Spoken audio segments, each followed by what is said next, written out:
The big lie that's at the center of neoliberalism is this idea that we live in a free market. That's not true. We live in an extremely planned economy from top to bottom. It's very, very planned. From the financial institutions that are very, very planned, that make very long-term decisions about how they're going to organize their wealth, to larger multinational corporations. Amazon is a great example of this. She has a chapter in the book where she talks about Amazon.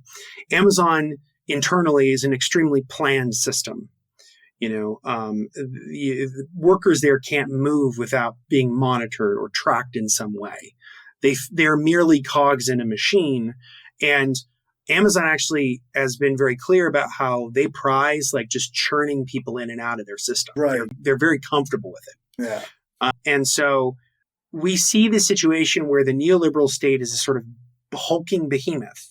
But instead of it being in service of workers or the working class, it's in service of capital. It's in service of maintaining corporate power. And so you have something called regulatory capture, where industries are often, as we discussed earlier, right? Boeing had regulators on the books that technically worked for the FAA, but they were paid by Boeing. That's what regulatory capture is, where the regulatory agencies are not actually the cop on the beat, like taking care of criminals.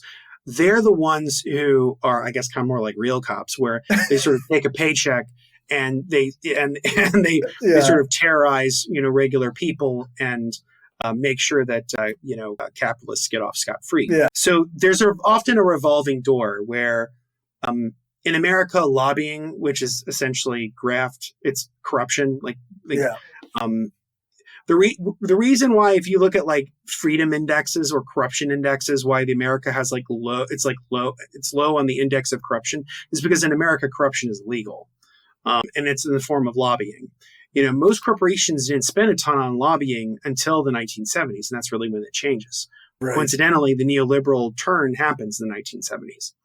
So lobbyists will end up working in federal or state agencies, then they leave, and then they go back into the private sector as a lobbyist, and they use their connections and their expertise that they gained within their government in order to get lucrative contracts. Yeah. This is a very common, very, very common story. Yeah.